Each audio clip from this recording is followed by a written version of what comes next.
आगे बढ़ते हैं, खेल के मैदान से खबर दें आपको। T20 वर्ल्ड कप रवां बरस मुत्तहदा अरब अमारात और ओमान में होगा। ICC ने बाज़ाब्ता तस्दीक कर दी। ICC के मुताबिक कोरोना की अब तक सूरत हाल के बायस भारत में मेगा इवेंट का इनेकाद मुमकिन नहीं।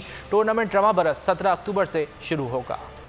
दौरा इंग्लैंड पर डर्बी में मौजूद पाकिस्तान क्रिकेट टीम ने मुसलसल दूसरे रोज प्रैक्टिस सेशन में हिस्सा लिया। कौमी टीम ने आउटडोर मशक़ें की। Wicket keeper Mohammad Rizwan series में फतह के लिए पुरअज़म हैं।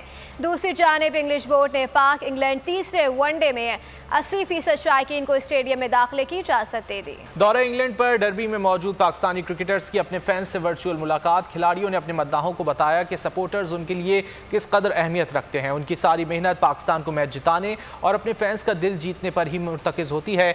मद्दाहों ने अपने हीरो से कहा कि वो दुनिया के जिस हिस्से में भी खेल रहे हों, उनकी तमाम तर दुआएं और नेक तमन्नाएं अपने क्रिकेट स्टार्स के लिए होती हैं। चेयरमैन PCB एहसान मानी ओहदे पर मजीद 3 साल तक जलवा अफरोज रहेंगे। क्रिकेट की मारूफ वेबसाइट के मुताबिक इस हवाले से बोर्ड के सरपरस्ते आला और वजीर आजम पाकिस्तान इमरान खान की जानिब से उनको ग्रीन सिग्नल दे दिया गया। ICC के साबिक सरबराह एहसान मानी 2018 में पाकिस्तान क्रिकेट बोर्ड के सरबराह की मसनद पर मुतमक्किन हुए थे। पाकिस्तान और वेस्ट इंडीज की खवातीन क्रिकेट टीमों के दरमियान पहला T20 मैच आज होगा। मुकाबले से पहले अपने आखिरी प्रैक्टिस सेशन में पाकिस्तानी कुड़ियों ने हरीफ को काबू करने के लिए जान तोड़ मेहनत की। ट्रेनिंग के दौरान प्लेयर्स ने नेट के साथ फील्डिंग की खुसूसी ड्रिल्स भी की।